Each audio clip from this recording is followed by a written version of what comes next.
One of the most consistently requested topics that I've been receiving lately is this topic we're covering today, and that's how to position yourself to secure a non-executive board of directors position.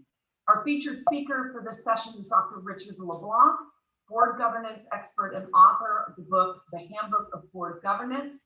Richard brings to his business and professional clients a depth of information grounded in his extensive research and work with board of directors and training and development of leaders and managers. He's advised countless numbers of stakeholders, companies, investors, associations, partnerships, not-for-profits, the media, and regulators on matters relating to board composition, frameworks, effectiveness, accountability, and governance. Richard's work has been described by various faculty at Harvard, Yale, London Business School, and elsewhere as great and much needed, wonderful and pragmatic, thorough, and nothing short of remarkable, as well as by Fortune 500, New York Stock Exchange, FTSE, and other company leaders as leading edge, groundbreaking, valuable guidance, indispensable, compelling, and exceptional. So it's no surprise why we're going to be delighted to have Richard with us today. And again, I mentioned we will not be recording anything after his talk, so I want everybody to feel free to speak openly and freely. I want to also welcome C-Suite leaders Greg Revelle, Chief Marketing Officer from Kohl's, and Heidi Worthington from Blue Cross, who's now moving into a CEO position with the YMCA. Greg and Heidi will be offering their perspectives as currently serving board members of their outside their organizations. So with that, I want to get started, and let's go ahead and introduce Dr. Richard Leblanc. Thanks, Stephanie. Hi, everybody. It's nice to be here. Thank you for the warm introduction, Stephanie. If you have questions as I go through the first 20 minutes, my role is to warm you up and sort of stimulate your thinking for questions. And then I'll speak for 20 minutes, and then I will turn it, I will ask Heidi and Greg questions about their experience as directors and also as chief marketing officers. And then we will open it up for everybody to ask questions and for dialogue at the end. So we might get out in about an hour, but we have a little bit of wiggle time if it tips over, depending on how the discussion goes. I'm told you're an active group, and I'm told you like to use the chat room, which is fine. Pat will be monitoring any questions you have. So if at any point in the next 15 minutes you have a question, by all means, text it to Pat, and we'll make sure that your question gets answered. Let me begin in terms of general remarks. I think marketing officers, it's not uncommon for marketing officers, and I'm generalizing here, not to have the exposure to a board that other colleagues have. A board tends to have three committees: the Audit and Finance Committee, the Governance and Nominating Committee, and the Compensation Committee. The Governance and Nominating Committee typically have the General Counsel and the Corporate Secretary reporting in. The Audit Committee typically has the CFO and Accounting and Risk and Internal Audit and Compliance reporting in. The Compensation Committee or HR Committee normally has the Senior Human Resource Officer and the CEO reporting in. So that leaves marketing, and it's not, personal to marketing. It's just the nature of the job of the function of marketing. So part of my role is to rapidly bring you up to speed on boards of directors, what they do, and getting onto boards as a senior executive, and tips and tricks that I've found throughout the years of helping people get onto boards and what boards are looking for. Most of my work, in fact, all of my work, is working exclusively with boards of directors. So what do boards do in a nutshell? Number one is to hire, fire, and pay the CEO. That is the most important responsibility of the board. Survey after survey after survey, it's the worst performed. Stanford University research, 2 hours a year, the average board spends on CEO succession planning. Why? Because the CEO doesn't want to put it on the agenda. Now, if you look at my third bullet point here, we have Canadians and Americans on the call today. There is a difference between Canadian and American boards. In about 50% of American boards, the chair is also the CEO. That's a bit of a conflict of interest because the chair runs the board, the CEO runs the company, the CEO is accountable to the board. So it's a very high concentration of power in one person. Most countries outside, and I'm not saying one is better or one is worse, I'm not saying that at all. Most countries outside the US, including Canada, have a non-executive independent chair. And what I mean by that is someone who does not work in the company, has not worked for the company, has no relationship to management. So there's a bit of a more separation between management and governance in Canadian boards. Boards have a fiduciary duty and a duty of care. Those are your two duties as a director. And there are also duties as an officer. Many of you are officers. This is your duty, is to act with a view to the best interests of the corporation, not a particular stakeholder. And your duty of care is to act as a reasonably prudent person would act under similar circumstances. That means proper information flow, independent advisors, preparing for meetings, asking good questions. Directors, independence, competency, behavior, and diversity. We have right now, and let me do the last one first, we have NASDAQ, California, New Jersey are all moving to quotas. Quotas are, you must admit a certain number of women, a certain number of racialized candidates, a certain number of LGBT candidates onto the board, or you will begin to be punished financially by the regulator. So these quotas are in several European countries, and they're now coming to North America. Term limits are coming. Roughly 1/3 of all companies now have term limits in the neighborhood of 9 years. Some boards have 12 years. Hong Kong, Singapore, Malaysia, United Kingdom, India, Australia, all have term limits of 9 years. And what happens with term limits is it forces renewal upon boards. You should have a majority of independent directors. You should have competent directors. The Security and Exchange Commission in 2008 adopted my recommendation to have a competency matrix, and this is now mandatory for all public US companies. We've had this in Canada since 1994, is a competency assessment of all directors to make sure that the board has the relevant competencies covered off. I have behavior here. Good boards have a screen for behavior, and they do background checks on attributes. And by behavior, I mean leadership, communication style, impact, influence. You know, I usually, and I won't do it here, I usually say to directors, put up your hand, and I'm going to swear a little bit, put up your hand if there's an asshole on your board, and about 90% of the hands go up. And to the 10% of the hands that don't go up, I can say, guess what? If you don't know who the asshole is, then you're the asshole. So if there's always, on any board, there's always one person that is not quite right. And the job of the chair is coaching and developing of that one person. And that could be confidentiality, conflicts of interest, not playing well with others. There's a saying in governance, disagree without being disagreeable. The strategic role of the board. And you should all know this, right? As marketing officers, strategy is values, vision, mission, strategic plan, business model, value drivers, key performance indicators, and risks. That is approved by the board of directors. Financial literacy. If you're interested in becoming a director, you should, and I use myself as an example. I took an MBA 25 years ago. I am not financially literate because I'm an attorney. So if you are a marketing officer and you haven't taken a finance course or a basic accounting course in over 5 years, you should think about taking a financial literacy course. Financial literacy is the language of business. And boards will always look at a resume, including lawyers and marketing folk, to determine whether you have financial literacy. Risk now is a big deal for boards. Boards have a responsibility to approve all the risks, the internal controls that mitigate those risks. And I put this at the end, ethical conduct. It really belongs at the beginning, okay? If something is going wrong in your organization, the regulators and plaintiffs' attorneys will look at you. They will look at the board. The buck stops with the board. And boards ask me, well, Richard, if we have several thousand employees, like 20, 30, 40, 50,000 employees, how can a regulator hold us responsible for unethical conduct deep inside the organization?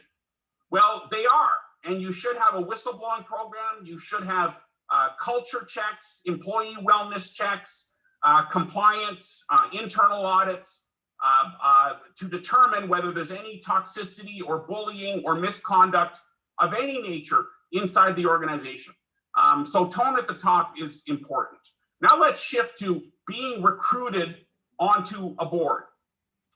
I've seen dozens of board matrices. I've never seen a board matrix with the word marketing on the board matrix. And by board matrix, I mean boards now have a responsibility to set out the 10 skills that they need in the boardroom.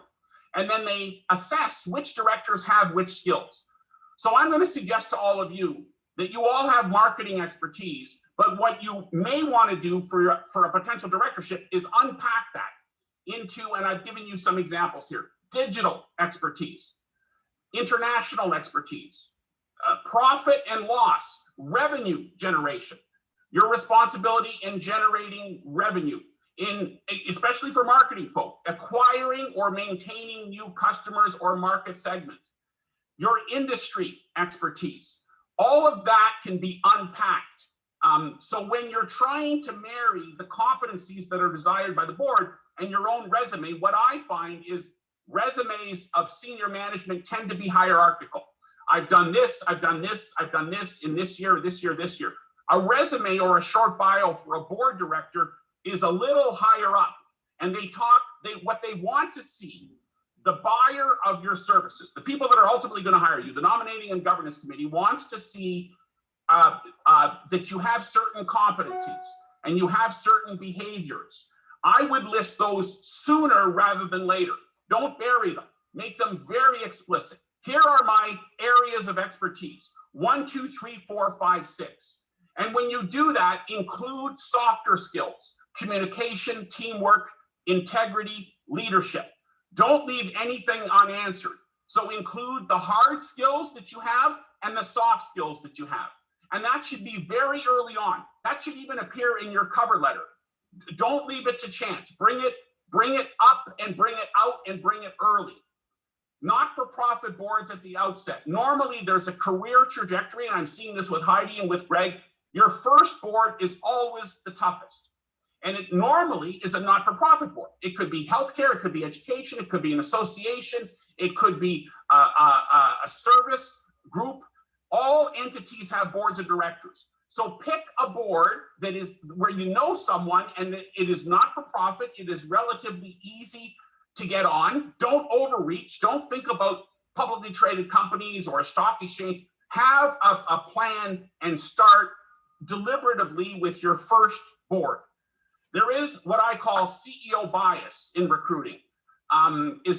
Boards tell me we're looking for a CEO. There are marketing people, and I've researched some of your backgrounds. There are marketing people on this call that have more resources and responsibility under their control than a CEO of a smaller company. So position your expertise as expertise, not position, right? CEO is a position. So there are gender aspects to recruitment that could disadvantage women. So talk about leadership, broadly speaking. Don't talk about the position. Talk about initiatives and projects that you've led. That's what boards want to see, is your leadership skills, not whether you happen to possess a certain title or office.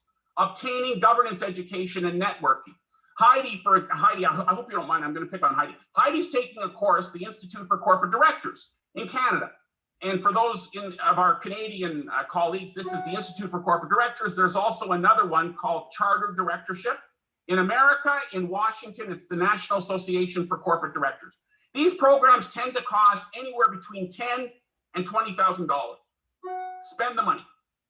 If you're serious about a directorship, you've got to meet and network with other directors. So you've got to get formal education beyond Professor Leblanc in 20 minutes. Take something that is structured. And that's where you can network with your colleagues. And you really, governance is now a discipline. It wasn't 25 years ago, but now, once you've got this designation, you become marketable to individual boards. And they will frequently, and I know because I work with them, they frequently look for the initials after your name to see if you've got NED, ICD, or Directors College. That is sort of a blessing for corporate directorship, that you've been trained and you've got the knowledge and expertise that are desired. Okay, let's move now to being recruited onto the board. Now, I don't need to tell you this as marketing officers. Keep your LinkedIn profile current, okay? Your profile to the outside world Your profile at your home company should be current as well. Make sure that every time you update your paper resume, you update your LinkedIn resume as well. In fact, the electronic resume is even more important. Have a good cover letter. Tailor it to the board. Make sure your resume is current. Have a short bio. Tailor your cover letter. Your cover letter should grab the person, and you all know this as marketing people, right? Is the first paragraph is the most important paragraph. Make sure that you tailor it to the position that you want. Include soft competencies in your resume. Don't leave it to chance. Integrity, leadership, communication style, those types of things are vitally important. Role of recruitment firms and making yourself known. I get a question from executives, and it tends to be female executives too, is Richard, how aggressive should I be? And I say, listen, the common complaint I get from boards and from recruitment firms, and by recruitment firms, I mean Spencer Stewart, Russell Reynolds, Korn Ferry, is we don't know where the directors are. So what does it cost to send a nice cover letter and a CV or a short bio to various recruitment firms in your city or to nominating and governance committees? And I've advised female and male prospective directors, be assertive, let people know that you exist. You don't have to be crazy about it, but you have to sort of be nice. You got to be nice and say, here's who I am. If you'd like to have a coffee, if you'd like to hop on a Zoom call, I'm happy to do it. And you'd be surprised, right? It's like shooting darts, right? One of those darts is going to stick. And I'm not suggesting you do this, to 20, 30, 40 people, but you do it to people who you think you know, or you have someone do it on your behalf. So you're not necessarily patting yourself on the shoulder. Approach nominating committees directly. When you have the interview, this is important. And I tell this to my students and I tell it to directors. The interview gets you the job. Your performance gets you the second job. Prepare for the interview. Your resume will get you the interview. The interview is very important. And what do I mean by prepare? If you're going into an interview for a directorship, that 1 or 2 hour interview is a day of preparation. You should know as much about the industry and the business and the strategy of the company than the directors know. Don't wing it. Don't go in cold and don't under-prepare. So prepare, prepare, prepare. Directors are compensated for board service. If you're at the position in your director career where you're contemplating paid directorships, be explicit. How much is the compensation, right? Like compensation can vary from 50, 100, 150 up to $200,000. It is a nice way to earn a comfortable living post-executive. Post-executive is generally 58 to 62. The retirement age for boards is 72 to 75. So that additional sort of 10 to 15 to 20 years of runway time can provide a comfortable standard of living. It can provide a way of giving back to your community. It can provide a comfortable lifestyle post-executive. So the time to think about this is now. Some of the questions that you should be asking, you've had your resume, you've got your interview, and it's questions back and forth to determine mutual fit. So sign an NDA and ask for director and officer insurance. Okay, what's the worst thing that can happen, and are you protected as a prospective director? Reputation liability checks of management and directors. And you can do this on your own. You can Google all the executives. You can Google the individual directors. Look for ethical or reputational issues. Talk to your employer, the average, or to your CEO. The average directorship now, even for a not-for-profit organization, is 200 to 250 hours. So if you're working 3,000 hours a year, 10% of your work year is going to be, or 2,500 hours a year, 10% is going to be a directorship. And they might meet during the day. So you've got to have knowledge and consent of your employer. Your employer generally will confirm this because they want you to acquire professional development. So you may need to make the case to your senior management team, to your board of directors, that this is a worthwhile endeavor for me. Take a look at the auditors and legal advisors. Geographic proximity is changing because of work from home. It used to be that directors had to be in the city. Now it's in the entire country. It's global. In fact, my students now are from Europe, they're from Africa, they're from the Middle East, they're from all over the world. And this all happened in the last year or two because of the pandemic. So consider directorships in other cities, not just your home city. And be aware of conflicts, regulation, reputation, and ethics. That can absolutely hurt you as a director if you come onto the wrong board. And that's a regret of many directors, is I didn't do my due diligence and I joined the wrong board. Okay, a few more and then we'll open it up to Heidi and Greg. The average commitment is 200 hours a year. Why do directors join? Professional development. They join to have fun. When I ask them, why are you on the board? And maybe we can ask Heidi and Greg. Here's what they tell me. I want to have fun. I want to learn. I want to give back. I want to do something different. I want to contribute to the management team.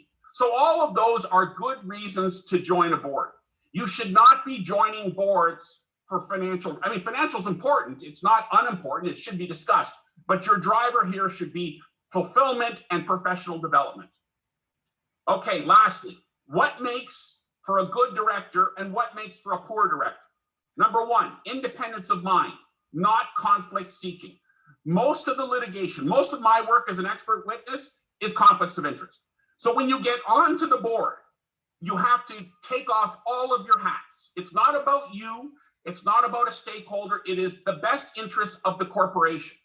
And you're all in it together, joint and several liability. So if one person has a conflict and they don't declare it, you might bear responsibility for the lack of disclosure of conflicts of interest. So conflicts of interest are important. They're really important because they undermine your fiduciary duty. Competencies and keeping current. This relates to your duty of care. And this relates to what's happening now with COVID and climate change, is keeping current with the science, keeping current with developments, watching the news, proportionately reacting as things change, because we're now in extraordinary times. Your duty of care, what could hurt you is circumstances change, but your behavior doesn't. Your duty of care doesn't change. So your duty of care should change as circumstances change. Solidarity, resiliency, confidentiality. This is very important. Solidarity means if the board makes a decision and you can't support it, let's say you voted against it, you have two choices. You support it 100% or you stand down from the board. And you might disagree with the decision, but you now have to support it. So resiliency, reestablishing healthy boardroom dynamics. Confidentiality, discussions, it's like Vegas. Discussions in the boardroom stay in the boardroom.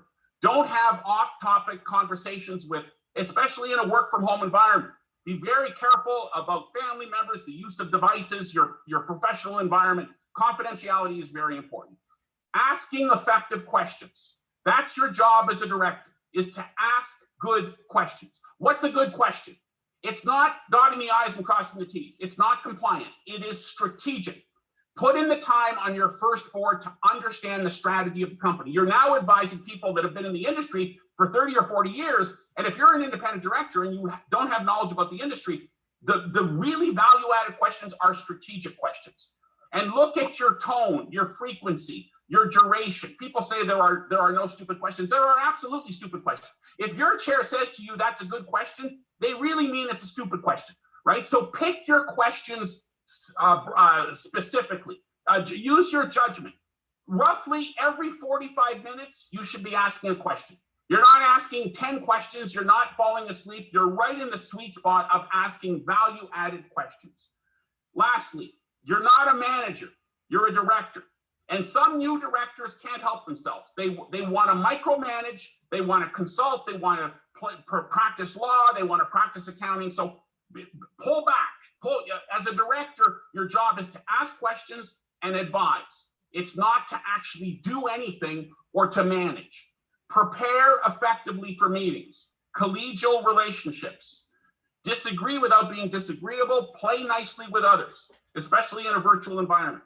And lastly, use of technology and adeptness, right? I like what I see, but generally all of my board clients is cameras on, about a meter away, a separate microphone, a separate camera. And by the way, if you think that post-pandemic, if I could be so bold, I think I can actually say that now, post-pandemic, we're going to go to 7 in-person meetings a year. It's not going to happen.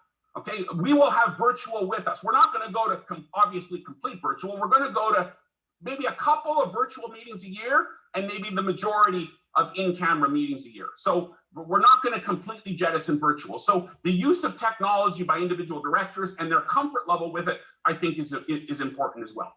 So we can hit the recording,